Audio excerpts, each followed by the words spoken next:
పురాణ శ్రవణ ఫలితం గురించి తెలుసుకుందాము. కార్తీక మాసంలో పురాణ శ్రవణం చేయడం వలన ఎంతో పుణ్య విశేషం. శ్రవణం అంటే వినడం అన్నమాట. అందువలన తప్పకుండా పురాణ శ్రవణం చేయాలి.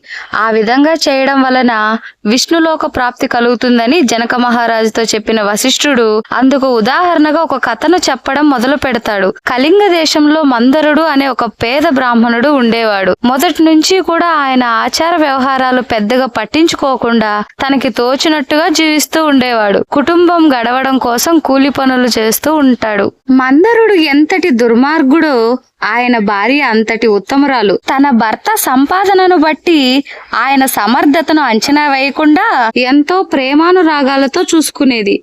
ఆయన ఏది తెచ్చినా ఆ భగవంతుడు ఇచ్చింది అదేనని అనుకుంటూ ఆ పూట గడిచినందుకు సంతృప్తిని పొందుతూ ఉండేది. అంతేగాని ఇరుగు పొరుగు వారితో పోల్చుకుంటూ తన భర్తని ఎలాంటి ఇబ్బందులు పెట్టేది కాదు. ఇతరుల ముందు ఆయనను చులకన చేసేది కాదు. అలా చాలా గుట్టుగా ఆమె కాపురం కొనసాగుతూ ఉండేది. అలా కొంతకాలం గడిచిన తర్వాత కూలీ డబ్బులు తమ అవసరాలకి సరిపోవడం లేదని భావించిన మందరుడు ఇక తాను ఎక్కువ మొత్తంలో సంపాదించాలంటే దారి దోపిడీలు చేయడం మినహా మరో మార్గం లేదని నిర్ణయించుకుంటాడు. ఆ రోజు నుంచి కూలీ పనులు మానేసి ఒక కత్తి పట్టుకుని అడవి మార్గంలో కాపు కాయడం మొదలు పెడతాడు. ఆ మార్గంలో ఒంటరిగా వెళ్లే బాటసారులను బెదిరిస్తూ వాళ్ళ దగ్గరున్న సొమ్మును బలవంతంగా దోచుకుంటూ ఉంటాడు. అయితే ఈ విషయం భార్యకు తెలియకుండా జాగ్రత్త పడతాడు. ఒక రోజున దట్టమైన ఆ అడవిలో ఒక బ్రాహ్మణుడు కొంత సొమ్ముతో హడావిడిగా వెళుతూ ఉంటాడు. ఆయన కళ్ళలోని భయాన్ని బట్టి ఆయన దగ్గర సొమ్ము ఉందనే విషయాన్ని మందరుడు గ్రహిస్తాడు. వెంటనే ఆ కత్తి చేతబట్టి ఆయన దారికి అడ్డుగా నిలబడతాడు. అలా ఆయనను చూడగానే ఆ బ్రాహ్మణుడు బెదిరిపోతాడు. తనని ఏమీ చేయవద్దని కోరుతూ తన దగ్గరున్న సొమ్మంతా ఇచ్చేస్తాడు.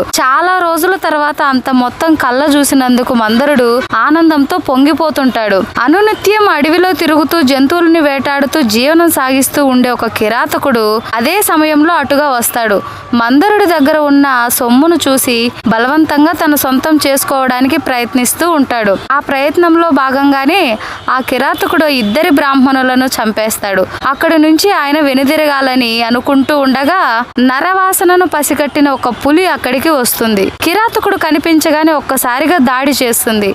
ఆ పోరాటంలో పులి వలన గాయపడి కిరాతకుడు మరణిస్తాడు. ఆయన వలన గాయపడిన పులి కూడా చనిపోతుంది. అలా మందరుడు, బ్రాహ్మణుడు, కిరాతకుడు, పులి నరకలోకానికి చేరుకుంటారు. అయితే తన భర్త దారి దోపిడీలు చేస్తూ సంపాదిస్తున్నాడని తెలియని సుశీల ఉన్న దాంట్లోనే కుటుంబాన్ని నెట్టుకొస్తూ ఉంటుంది. అడవిలో జరిగిన సంఘటన ఆమెకి తెలిసే అవకాశం కూడా లేకుండా పోతుంది. కానీ జీవనోపాధి కోసం బయటికి వెళ్లిన భర్త రోజులు గడుస్తున్నా రాకపోవడంతో ఆమె మనసు ఆందోళన చెందుతూ ఉంటుంది. అదే సమయంలో ఒక సాధువు ఆ ఊరికి వస్తాడు. ఆయన దర్శనం చేసుకున్న ఆమె తన భర్త కనిపించకుండా పోవడం గురించి ఆవేదన వ్యక్తం చేస్తుంది. ఆ సాధువు ఆమెకు ధైర్యం చెబుతాడు. కార్తీక మాసంలో పురాణ శ్రవణం చేయడం వలన మనసుకు ప్రశాంతత చేకూరుతుందని, పాపాలు తొలగిపోయి పుణ్యలోకాలలో స్థానం లభిస్తుందని చెబుతాడు. ఆ రోజున కార్తీక పౌర్ణమి అనే విషయాన్ని గుర్తు చేస్తాడు. తాను పురాణ పఠనం చేస్తానని అందుకు ఏర్పాట్లు చేయమని అంటాడు. దాంతో ఆమె తన ఇంట్లో అలికి ముగ్గులు పెడుతుంది. ఒత్తులు చేసి కార్తీక దీపం వెలిగిస్తుంది. తన ఇంట్లో పురాణ పఠనం జరుగుతుందని చెప్పి చుట్టుపక్కల వారిని పిలుచుకొస్తుంది. అలా అందరితో కలిసి పురాణ శ్రవణం చేస్తుంది. పురాణ శ్రవణం గొప్పతనం వలన ఆమెలో భక్తి పెరుగుతూ వెళ్తుంది. అత్యంత భక్తి శ్రద్ధలతో పూజలు చేస్తూ అనుక్షణం విష్ణునామ స్మరణ చేస్తూ ఉంటుంది. ఒకవైపున భర్త కోసం ఎదురు చూస్తూ మరోవైపున దైవారాధన చేస్తూ కాలం గడుపుతుంది. కొంతకాలానికి వయసు పైబడటం వలన ఆమె చనిపోతుంది. ఆమె కోసం దివ్య విమానంలో విష్ణుదూతలు వస్తారు. ఆమెను తీసుకుని విష్ణులోకానికి బయలుదేరతారు. అలా విష్ణులోకానికి వెళ్తున్న ఆమె నరకంలో కాలసూత్రంలో తన భర్త శిక్షింపబడుతుండడం చూస్తుంది. నరకంలో తన భర్తను చూడగానే సుశీల ఆశ్చర్యపోతుంది. తన భర్త ఎప్పుడు ఎక్కడ ఎలా చనిపోయాడో తెలియక విస్మయానికి లోనవుతుంది. దివ్య విమానమును ఆపమని విష్ణుదూతలను కోరుకుంటుంది. దివ్య విమానం ఆపిన విష్ణుభటులు విషయం ఏమిటని అడుగుతారు. నరకంలో శిక్షను అనుభవిస్తున్న మందరుడిని ఆమె చూపుతుంది. ఆయన తన భర్త అని వారితో చెబుతుంది. ఆయన ఏం చేశాడో, ఎందుకు అలా శిక్షిస్తున్నారో అర్థం కావడం లేదంటూ ఆవేదన చెందుతుంది. ఆయనతో పాటు ఉన్నవారెవరో తెలియడం లేదంటూ అయోమయాన్ని వ్యక్తం చేస్తుంది. మందరుడు ఆమె అనుకున్నంత మంచివాడు కాదని, దోపిడీలు చేస్తూ ఎంతో మంది అమాయకులను బాధించాడని విష్ణుదూతలు చెబుతారు. బ్రాహ్మణులు ఎంతో కష్టపడి సంపాదించుకున్న కొద్దిపాటి ధనాన్ని కూడా ఆయన అపహరించాడని అంటారు. ఒక బ్రాహ్మణుడి దగ్గర ధనాన్ని సొంతం చేసుకుని అదే డబ్బు కోసం వేరొక కిరాతకుడి చేతిలో మరణించాడని చెబుతారు. ఆయన చేసిన పాపాలే ఆయనను నరకానికి తీసుకుని వచ్చాయని అంటాడు. ఆ మాటలకు ఆమె చాలా బాధపడుతుంది. మరి తన భర్తతో పాటు శిక్షలు అనుభవిస్తున్న వారెవరు అని సుశీల అడుగుతుంది. మందరుడి చేతికి చిక్కిన బ్రాహ్మణుడు ఒక వంచకుడు. తన స్నేహితుడిని మోసం చేసి ఆ డబ్బుతో పారిపోతూ మందరుడికి చిక్కి ప్రాణాలు పోగొట్టుకున్నాడు.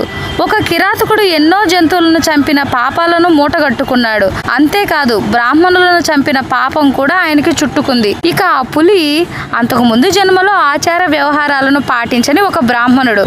అందువల్లనే వీరంతా నరకానికి చేరుకున్నారని విష్ణుదూతలు చెబుతారు. తన భర్తతో పాటు మిగిలిన ముగ్గురు నరకలోకం నుంచి విముక్తి పొందాలంటే ఏం చేయాలని విష్ణుదూతలని సుశీల అడుగుతుంది. అప్పుడు విష్ణుదూతలు పురాణ శ్రవణం గురించి ప్రస్తావిస్తారు. ఆమె చేసిన పురాణ శ్రవణం పుణ్యం గురించి నలుగురికి 4 భాగాలుగా దారపోస్తే వాళ్లకు నరకం నుంచి విముక్తి లభిస్తుందని చెబుతారు. దాంతో కార్తీక పౌర్ణమి రోజున తాను కార్తీక దీపం కోసం ఒత్తులు తీసుకురావడం, ఒత్తులు చేయడం, దీపం వెలిగించడం, పురాణ శ్రవణం చేయడం అని 4 భాగాల్లో నుంచి ఒక్కొక్కరికి ఒక్కొక్క పుణ్యాన్ని దారపోస్తుంది. దాంతో వారందరికీ ముక్తి లభిస్తుంది. వాళ్ళంతా కృతజ్ఞతలు తెలియజేయడంతో సుశీల విమానం విష్ణులోకం దిశగా సాగుతుంది. కార్తీకంలో పురాణ శ్రవణ విశేషాన్ని తెలుసుకున్న జనక మహారాజు వశిష్ఠ మహర్షికి సభక్తికంగా నమస్కరిస్తాడు.